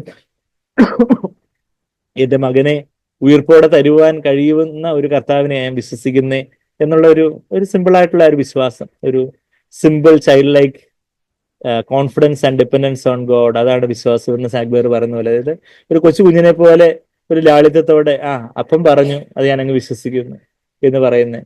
ആരോ ഭക്ത് സിംഗ് എന്ന് പറഞ്ഞ വലിയൊരു ദൈവമനുഷ്യൻ എന്നോട് പണ്ട് ചോദിച്ചു. ഭക്ത് സിംഗ് എന്ന് പറഞ്ഞ ഒരു സിഖ് വിഭാഗത്തിൽ നിന്ന് വിശ്വാസത്തിലേക്ക് വന്ന ഒരു ഭക്തനായ ഒരു ദൈവമനുഷ്യൻ ഉണ്ടായിരുന്നു. അപ്പൊ അദ്ദേഹത്തോട് ഏതോ ഒരു പത്രപ്രവർത്തകൻ, പണ്ട് ജീവമൊഴികൾ ഞാൻ വായിച്ചത്, ജീവമൊഴികളുടെ എഡിറ്റോറിയൽ ജോജിബേർ എഴുതിയത്, ആരോ ഒരു പത്രപ്രവർത്തകൻ ചെന്ന് ചോദിച്ചു, നിങ്ങൾ ഈ ബൈബിളൊക്കെയാണ് വിശ്വസിക്കുന്നത്, ഈ ബൈബിളിനകത്ത് ഒരു മനുഷ്യനെ ദൈവം ഒരു മനുഷ്യനെ ഒരു മത്സ്യം ഭക്ഷിച്ചു, അത് കഴിഞ്ഞിട്ട് 3 ദിവസം കഴിഞ്ഞിട്ട് അവനെ ജീവനോടെ പുറത്തിട്ടു എന്നൊക്കെ പറഞ്ഞ് ഈ പറയുന്ന ഇങ്ങനെയുള്ള ബൈബിളാണോ നിങ്ങൾ വിശ്വസിച്ചുകൊണ്ടിരിക്കുന്നത്? നിങ്ങൾക്ക് നാണമില്ല? നിങ്ങൾക്ക് ഇതൊക്കെയാണോ നിങ്ങൾക്ക് ഇത്ര മണ്ടന്മാരാണോ നിങ്ങള് എന്ന് ഭക്ത് സിംഗിനോട് ചോദിച്ചപ്പോൾ ഭക്ത് സിംഗ് ഉത്തരം പറഞ്ഞ്, ഇതിപ്പോ ബൈബിളില് മത്സ്യം മനുഷ്യനെ ഭക്ഷിച്ചെന്നല്ല, ഈ മനുഷ്യൻ ഇനി ഇപ്പൊ ഈ മത്സ്യത്തെ ഭക്ഷിച്ചിട്ട് 3 ദിവസം കഴിഞ്ഞിട്ട് ജീവനോടെ പുറത്ത് ഇട്ടെന്ന് പറഞ്ഞാലും ബൈബിളിൽ അങ്ങനെ പറഞ്ഞിട്ടുണ്ടെങ്കിൽ ഞാനത് വിശ്വസിക്കുമെന്ന് പുള്ളിയുടെ മുഖത്ത് നോക്കി പറഞ്ഞ് പുള്ളിയെ ഇരുത്തി കളഞ്ഞതായിട്ട് അങ്ങനെ ഒരു സംഭവം അത് കേട്ടിട്ടുണ്ടെന്ന് പറഞ്ഞാല്, ദൈവത്തിന്റെ വചനത്തിൽ അത് പറഞ്ഞിട്ടുണ്ടെങ്കിൽ അത് ഇന്ന് പുതിയ നിയമ വിശ്വാസിയെ സംബന്ധിച്ചുള്ള ഒരു വാഗ്ദത്വമാണെങ്കിൽ അത് എനിക്കുള്ളതാ, അത് ഞാനങ്ങ് വിശ്വസിക്കുന്നു. ഞാൻ ഒരു എബ്രഹാമിന്റെ വിശ്വാസം, ദൈവം അങ്ങനെ പറഞ്ഞു. സാറയുടെ വിശ്വാസം, ദൈവം എന്നോട് പറഞ്ഞു, എന്റെ ഭർത്താവിനോട് പറഞ്ഞു, ഞാനതങ്ങ് വിശ്വസിക്കുന്നു. അങ്ങനെ ഒരു സിമ്പിൾ ആയിട്ടുള്ള ദൈവത്തിന്റെ വചനത്തിലെ ഓരോ വാഗ്ദത്തങ്ങളും അത് ദൈവത്തിൽ കർത്താവിൽ എന്നാ നമ്മളത് ദൈവത്തിന്റെ മഹത്വത്തിനായിട്ട് ആമേൻ എന്ന് പറയണമെന്ന് നമ്മൾ 2 കൊരിന്ത്യർ 1:20 നമ്മൾ വായിക്കുന്നത്. ദൈവത്തിന്റെ വചനത്തില് ദൈവത്തിന്റെ ഏറ്റവും വലിയ വാഗ്ദത്തം എന്ന് പറഞ്ഞാൽ കർത്താവിന്റെ സ്വഭാവത്തോട് നമ്മളെ അനുരൂപരാക്കി തീർക്കും, ദിവ്യ സ്വഭാവത്തിന് പങ്കാളികളായി തീരാനൊക്കെ എന്നുള്ളതാ ഏറ്റവും വലിയ വാഗ്ദത്തമായിട്ട് നമ്മൾ 2 പത്രോസ് 1:4 വാക്യത്തിൽ നമ്മൾ വായിക്കുന്നത്. വെച്ചാല് ഏതൊരു സാഹചര്യത്തിലും എന്തെല്ലാം പ്രതികൂലങ്ങളോ പ്രതിസന്ധികളോ പ്രലോഭനങ്ങളോ ഒക്കെ ഉണ്ടാവുമ്പോഴും അവിടെയൊക്കെ പാപത്തെ ജയിച്ച്, ആകുല ചിന്തകളെ ജയിച്ച്, മോഹത്തെ ജയിച്ച്, കോപത്തെ ജയിച്ച്, ബാക്കി ബാക്കി നികള ചിന്തകളെയോ ബാക്കി ലോകത്തിൻ്റെതായ പല പല കാര്യങ്ങൾ, കൺമോഹം, ജഡമോഹം, ജീവനത്തിന്റെ പ്രതാപം, അങ്ങനെയുള്ള വലിയ പല പല കാര്യങ്ങളെയൊക്കെ പല പല പ്രതിസന്ധികളോ പല പല പ്രശ്നങ്ങളോ ഒക്കെ നമ്മുടെ ജീവിതത്തിൽ ആഞ്ഞടിക്കും. പടകിന്മേല് വലിയ കാറ്റും കോളും ഒക്കെ ആഞ്ഞടിക്കും. എന്നാൽ ആ സമയത്തൊക്കെ എന്നെ നടത്താമെന്ന് പറഞ്ഞൊരു കർത്താവുണ്ട്. എന്നില് ഒരു പ്രവൃത്തി തുടങ്ങിയവൻ അവന് അവസാനത്തോളം അത് തികയ്ക്കും. അത് ആ ഉൽപ്പത്തി 22 6 വാക്യം കൂടെ വായിച്ച് ഞാനങ്ങ് നിർത്തുവാൻ. ഉൽപ്പത്തി 22 അധ്യായത്തിലേക്ക് നമ്മൾ വരുമ്പം ആ ഒരു പുനരുദ്ധാനത്തിന്റെ ആ വിശ്വാസത്തിന്റെ കാര്യം പറയുമ്പോൾ അവിടെയാണ് ആരാധനയുടെ ഒരു കാര്യവും കൂടെ നമ്മൾ വായിക്കുന്നത്. നമ്മളത് ഇതിനു മുമ്പ് കേട്ടിട്ടുണ്ടായിരിക്കും. ഉൽപ്പത്തി 22 അധ്യായത്തിന്റെ 6 വാക്യത്തില്, അതിന്റെ 5 വാക്യത്തിൽ, ഉൽപ്പത്തി 22:5 ബൈബിളില് ആദ്യമായിട്ട് ആരാധന എന്ന് പറഞ്ഞ പദം എവിടാ വരുന്നതെന്ന് ചോദിച്ചാൽ ഇത് ഈ ഉൽപ്പത്തി 22 വാക്യത്തില. എബ്രഹാം ബാല്യക്കാരോട്, നിങ്ങൾ കഴുതയുമായി ഇവിടെ ഇരിക്കുവിൻ, ഞാനും ബാലനും അവിടത്തോളം ചെന്ന് ആരാധന കഴിച്ച് ഞാൻ മാത്രം മടങ്ങി വരാം എന്നാണ് പറഞ്ഞേക്കുന്നത്. അല്ല, ഞങ്ങൾ ആരാധന കഴിച്ചിട്ട് ഞങ്ങൾ മടങ്ങി വരും. അതാ, we will worship and return to you. ആരാധന കഴിക്കുമ്പോൾ എങ്ങനെ ഈ ആരാധന കഴിക്കുന്നേ? യഥാർത്ഥത്തിലുള്ള ആരാധന എന്ന് പറയുമ്പോൾ കൈകൊട്ടി തുള്ളിച്ചാടി ഇങ്ങനെ എന്തോ ഉറങ്ങി തുള്ളുന്നോണൊക്കെ എന്തൊക്കെയോ ചെയ്യുന്നതാണ് ആരാധന എന്നാണ് ഇന്ന് ക്രിസ്ത്യു എന്ന് പറയുന്ന പല സ്ഥാപനങ്ങളിലും ആൾക്കാർ ധരിച്ചു വശായി വെച്ചിരിക്കുന്നത്. എന്നാൽ യഥാർത്ഥത്തിലുള്ള ആരാധന എന്ന് പറഞ്ഞാൽ നമ്മളെ തന്നെ ജീവനുള്ള യാഗമായിട്ട് കൊടുക്കുന്നതാണെന്ന നമ്മൾ റോമർ 12:1 വായിക്കുന്നത്. നമ്മളെ തന്നെ എന്ന് പറയുമ്പോൾ നമുക്ക് ഏറ്റവും വിലപ്പെട്ടതായതിന് എബ്രഹാമിനെ സംബന്ധിച്ചിടത്തോളം എബ്രഹാമിനെ തന്നെ യാഗമാക്കാൻ പറഞ്ഞാൽ, ഇതിപ്പോ സാറയെ യാഗമാക്കാൻ പറഞ്ഞാൽ എബ്രഹാമിന് അത്രയും പ്രയാസം കാണത്തില്ല. വേറെ കുറച്ച് വേലക്കാരെ യാഗമാക്കാൻ പറഞ്ഞാലൊക്കെ അത്ര എബ്രഹാമിന് സാറയുള്ള സ്നേഹത്തെ ഞാൻ ഡൗട്ട് ചെയ്തതല്ല കേട്ടോ.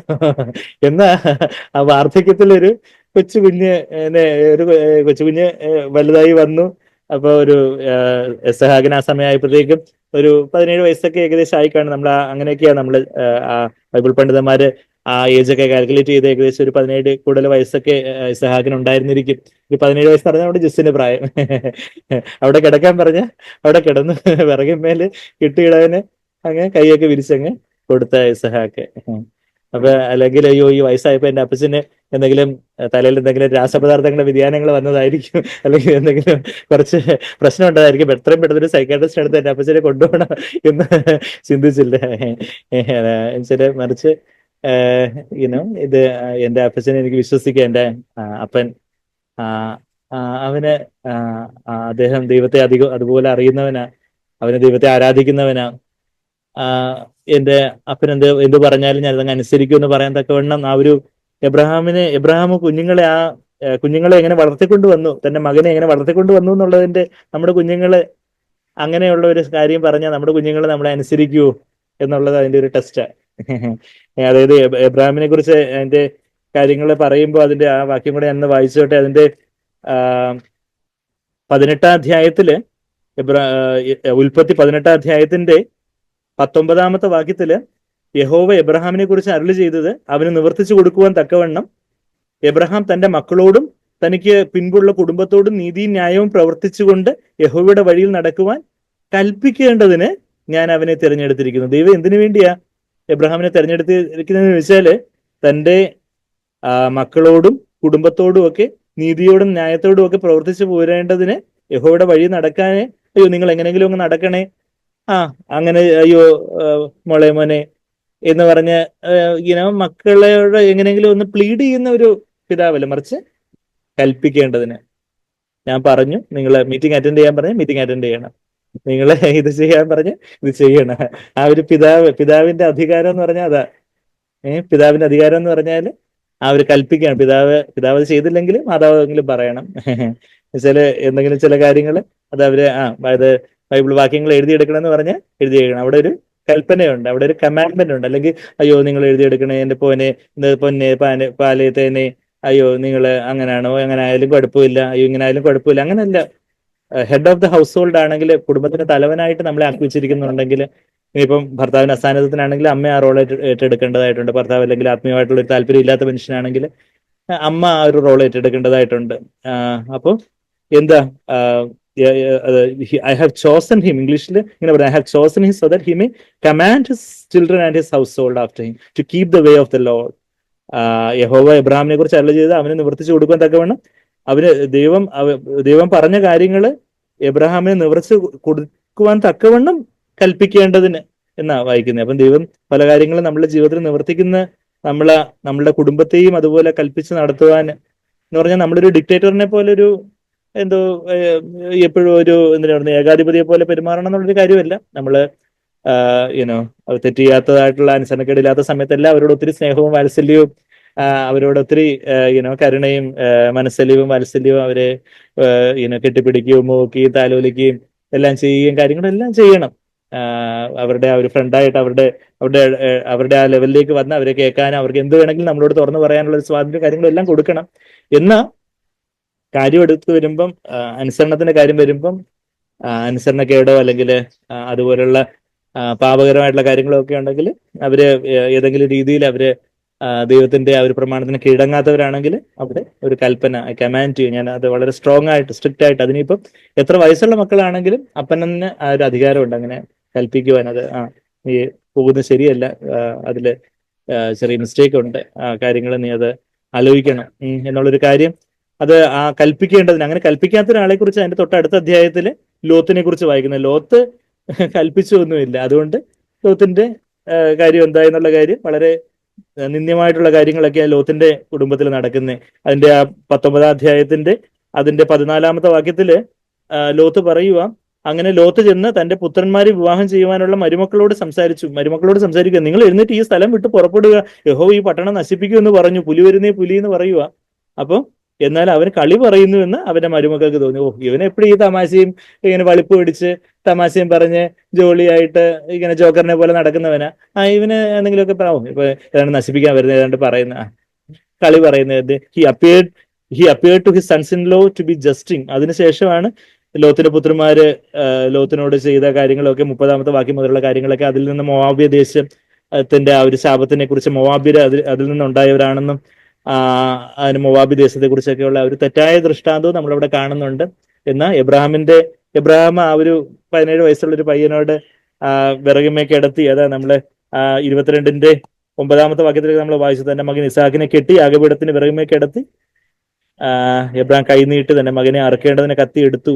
അപ്പൊ ദൈവം എബ്രഹാമെ എബ്രഹാമെ എന്ന് വിളിക്കുന്ന ആ ഒരു കർത്താവിന്റെ ആ ഒരു കർത്താവ് എബ്രഹാം എന്ന് മാത്രം വിളിച്ചില്ല, എബ്രാമെ എബ്രാമെ എന്ന് വിളിച്ചത്. പക്ഷെ എന്തെങ്കിലും ചെയ്തു പോകല്ലേ എന്നുള്ള ആ ഒരു വലിയ തിടുക്കത്തോടെ, ദൈവത്തിന് അറിയാം ദൈവം സർവജ്ഞനായ സർവശക്തനായ ദൈവം, എങ്കിലും ആ ഒരു ദൈവത്തിന്റെ ആ ഒരു വലിയ സന്തോഷത്തോടെ ആ ഒരു എബ്രഹാമിന്റെ ആ വിശ്വാസത്തില് ദൈവത്തിന്റെ ഹൃദയം എത്രമാത്രം സന്തോഷിച്ചു. വിശ്വാസം കൂടാതെ ആർക്കും ദൈവത്തെ പ്രസാദിപ്പിക്കാൻ സാധിക്കുകയില്ലെന്നാണ് നമ്മളിപ്പം എബ്രായർ 11:6 വായിച്ച ആ ഒരു, നമ്മൾ കർത്താവിന്റെ വാഗ്ദത്തങ്ങളെ കർത്താവിന്റെ വചനങ്ങളെ വിശ്വസിക്കുമ്പോൾ കർത്താവ് ഈ പാപത്തെ ജയിക്കുവാൻ എന്നെ സഹായിക്കും, ഈ മോഹത്തെ ജയിക്കുവാൻ, ഈ കോപത്തെ ജയിക്കുവാൻ, ഈ ആകുല ചിന്തകളെ ജയിക്കുവാൻ, പരദൂഷണ സ്വഭാവത്തെ ജയിക്കുവാൻ, അല്ലെങ്കിൽ കൈപ്പായിട്ടിരിക്കുന്ന ക്ഷമിക്കാതിരിക്കുന്ന കാര്യങ്ങളെ ജയിക്കുവാൻ, എന്റെ നിഗള ചിന്തകളെ ജയിക്കുവാൻ, എന്റെ അസ്വസ്ഥതകളെയും എന്റേതായ സ്വയ സഹതാപത്തെയൊക്കെ ജയിക്കുവാൻ, എന്റേതായിട്ടുള്ള പാപത്തിൻ്റെതായിട്ടുള്ള എല്ലാ കാര്യങ്ങളും, കൺമോഹം, ജഡമോഹം, ജീവിതത്തിന്റെ പ്രതാപം എല്ലാം ജയിക്കുവാൻ കർത്താവ് എന്നെ സഹായിക്കാൻ പറ്റും. പാപത്തിന് നിങ്ങളുടെ മേൽ കർത്തൃത്വം നടത്താൻ സാധിക്കുകയില്ല.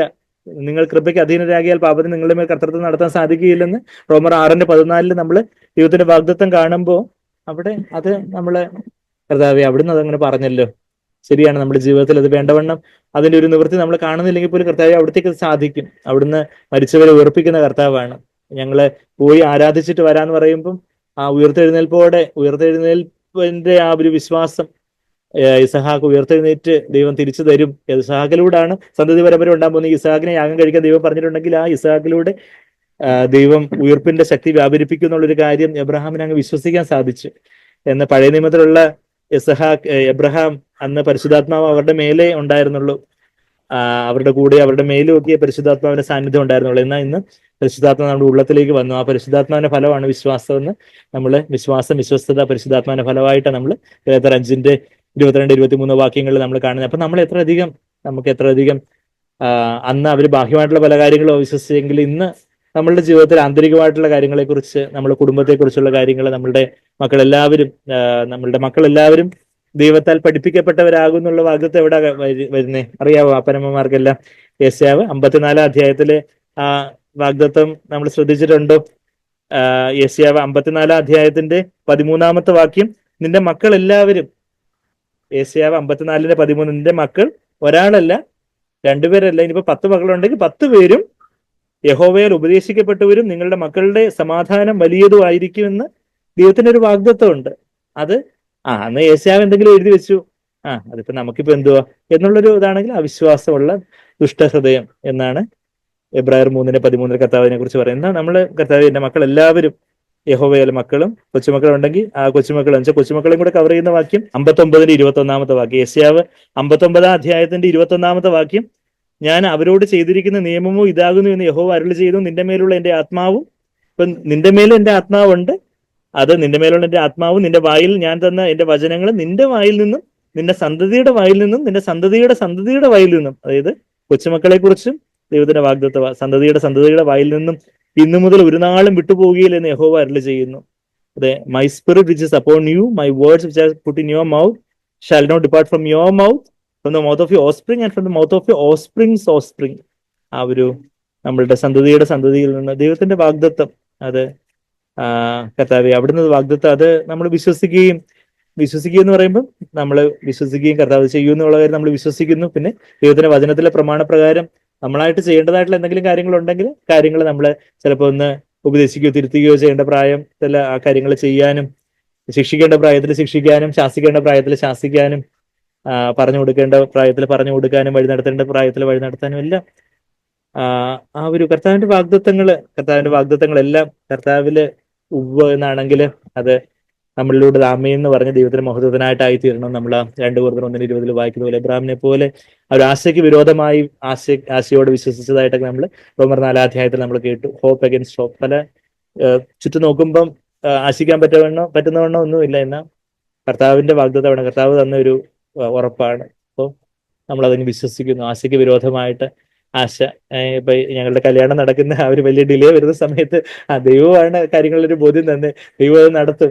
ആശയ്ക്ക് കാര്യങ്ങളൊക്കെ നോക്കുമ്പോൾ കാര്യങ്ങളൊക്കെ വഷളായിക്കൊണ്ടിരിക്കുന്നു. സ്ത്രീകളുടെ പൊടി പോലും ഇല്ല കണ്ടുപിടിക്കാൻ, മൊബൈലിന് കോണ്ടാക്ട് ചെയ്യാനില്ല, ഇങ്ങനെ വേറെ അവിടെ ചെന്നിട്ട് ആൾക്കാർ ചെന്നിട്ട് കാണാൻ പറ്റുന്നില്ല.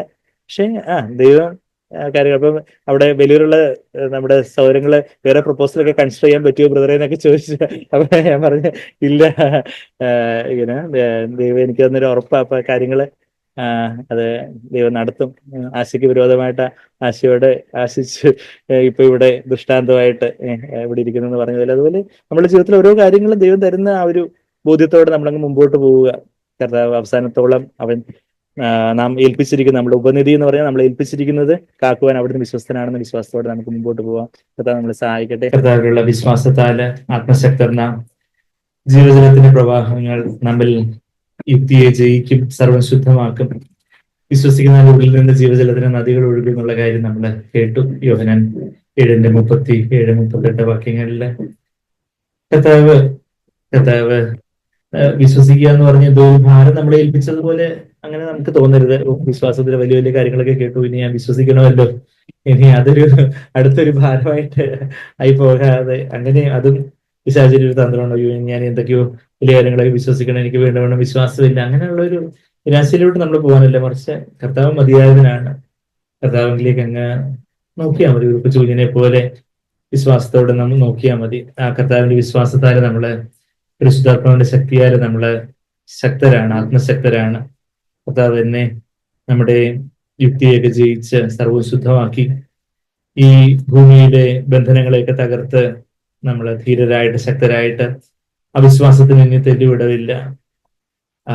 എതിർപ്പെട്ടിടും എല്ലാത്തെയും ഞാൻ ജയിക്കും, ഈ വിശ്വാസം ലോകത്തെയും ജയിക്കും, ലോകത്തെ ജയിക്കുന്ന വിശ്വാസം എന്നൊക്കെ നമ്മള് 1 യോഹന്നാൻ 5:4 വായിക്കുന്നത് പോലെ കർത്താവ് നമ്മുടെ മധ്യത്തിലുണ്ട്. കർത്താവിനെ വിശ്വസിക്കുമ്പോൾ കർത്താവിന്റെ ഹൃദയത്തെ അത് എത്രമാത്രം സന്തോഷിപ്പിക്കുന്നു. വിശ്വാസം കൂടാതെ ആരും ദൈവത്തെ പ്രസാദിപ്പിക്കാൻ സാധിക്കുകയില്ലെന്ന് നമ്മള് Eബ്രായർ 11:6 വായിക്കുമ്പോൾ നമ്മള് ചെറുതും വലുതുമായിട്ടുള്ള എല്ലാ കാര്യങ്ങളും കർത്താവ് അവിടുത്തെ വചനത്തിൽ എനിക്ക് വേണ്ടിയുള്ളതെല്ലാം ഞാൻ വിശ്വസിക്കുന്നു എന്ന് ഞാൻ കർത്താവിനെ നോക്കി പറയുമ്പോൾ എത്രമാത്രം എൻ്റെ കർത്താവിന്റെ ഹൃദയം സന്തോഷിക്കും. ആ വലിയ വിശ്വാസത്തോടെ വലിയ പ്രത്യാശയോടെ സന്തോഷത്തോടെ നമുക്ക് പാടാം. അതെ, ഈ ലോകത്തെ ജയിക്കുന്ന ഒരു വിശ്വാസം. ഈ ലോകം അതിന്റെ മോഹങ്ങളെല്ലാം ഒഴിഞ്ഞു പോകും. ഈ ലോകം അതിന്റെ കൺമോഹം, ജഡമോഹം, ജീവനത്തിന്റെ പ്രതാപം അതെല്ലാം ഒഴിഞ്ഞു പോകുന്ന ഈ കൺമോഹത്തെയും ജഡമോഹത്തെയും ജീവനത്തിന്റെ പ്രതാപത്തെയും എല്ലാം ജയിക്കുന്ന ഒരു വിശ്വാസം. കർത്താവ് പറഞ്ഞതുപോലെ എന്നിൽ വിശ്വസിക്കുവിൻ, പിതാവിൽ വിശ്വസിക്കുവിൻ, എന്നിലും വിശ്വസിക്കുവിൻ, നിങ്ങളുടെ ഹൃദയം കലങ്ങി പോകരുത്, ഭ്രമിക്കുകയരുത്. കർത്താവ് ഇന്ന് നമ്മുടെ മധ്യത്തിലുണ്ട്. കർത്താവിന്റെ ആ സ്നേഹം നിറഞ്ഞ മുഖം നമ്മളെ നോക്കുക. അവിടെ കർത്താവെ, അവിടുന്ന് എന്തു പറഞ്ഞാലും ഞാൻ വിശ്വസിക്കുന്നു. അവിടുത്തെ കർത്താവെ തിരുവചനത്തിൽ എന്തെല്ലാം കർത്താവെ ഒരു പുതിയ നിയമ വിശ്വാസിക്കായിട്ട് എന്തെല്ലാം വാഗ്ദത്തങ്ങളുണ്ടോ അതെല്ലാം ഞാൻ വിശ്വസിക്കുന്നു കർത്താവെ. അതെന്നെ ആ വിശ്വാസത്തിന് അനുസരണത്തിലേക്ക് നയിക്കണം. എന്റെ പ്രായോഗിക ജീവിതത്തിൽ കർത്താവെ ഞാൻ അത് വിശ്വസിക്കുന്നുവെങ്കിൽ എബ്രഹാം വിശ്വാസത്താല് മാത്രമല്ല അവൻ അനുസരണത്താലും നീതീകരിക്കപ്പെട്ടു നമ്മൾ വായിച്ചതുപോലെ കർത്താവ് എന്നെ നടത്താൻ മതിയാവനാണെന്നുള്ള ഒരു വലിയ വിശ്വാസത്തോടെ ഒരു ആകുലചിന്തയോ ഒരു കയ്പോ ഒരു മോഹമോ കോപോ ഒന്നും നമ്മളെ ഭരിക്കാതെ ലോകത്തിൻ്റെതായിട്ടുള്ള കാര്യങ്ങളിലൊന്നും നമ്മൾ കീഴ്പ്പെട്ടു പോകാതെ കർത്താവിന്റെ ആദിജാതന് അനുരൂപമാകത്തക്കവണ്ണം, യേശുവിന്റെ ആദിവ്യ സ്വഭാവത്തോട് അനുരൂപമാകത്തക്കവണ്ണം, കർത്താവിന്റെ ആദിവ്യ സ്വഭാവത്തിൽ പങ്കാളികളാകത്തക്കവണ്ണം കർത്താവിനെയും വിളിച്ചു വേർതിരിച്ചിരിക്കുന്നു. അങ്ങനെ യേശു നടന്നതുപോലെ എനിക്ക് നടക്കാനൊക്കും. യേശു എങ്ങനെയായിരുന്നു ഈ ലോകത്ത്, just as Jesus was in the world, so are we എന്ന് നമ്മൾ 1 യോഹന്നാൻ 4:17 വായിക്കുന്നത് പോലെ കർത്താവ് ഈ ഭൂമിയിലായിരുന്നതുപോലെ തന്നെ എനിക്കും ഈ ഭൂമിയിൽ ജീവിക്കാൻ സാധിക്കും. ലോകത്തെ ജയിച്ചുകൊണ്ട് കർത്താവ് പറഞ്ഞു, ഞാൻ ലോകത്തെ ജയിച്ചിരിക്കുന്നു, എന്നില് സമാധാനമുണ്ട്, എന്നിൽ നിങ്ങൾക്ക് സമാധാനമുണ്ട്, എന്നാൽ ലോകത്തെ കഷ്ടമുണ്ട്, എന്നാൽ ഞാൻ ലോകത്തെ ജയിച്ചിരിക്കുന്നു. ലോകത്തിൻ്റെതായിട്ടുള്ള എല്ലാത്തെയും ജയിച്ചു കൊണ്ടുള്ള ഒരു വിശ്വാസത്തോടെ, ആ വിശ്വാസത്തിന് കർത്താവ് പറഞ്ഞ കാര്യങ്ങളോടൊരു അവിശ്വാസത്തിന്റെ തീയുമ്പോൾ സാത്താൻ കൊണ്ടിടുമ്പോൾ ആ വിശ്വാസത്തിന് തീയുമ്പോൾ പല നിരാശയായിട്ടും പല പരാതിയും പുറവെറുപ്പുമായിട്ടും പല അസ്വസ്ഥതയായിട്ടും ഒക്കെ ആയിരിക്കും നമ്മുടെ ഹൃദയത്തിലേക്ക് വന്ന് വീഴുന്നത്.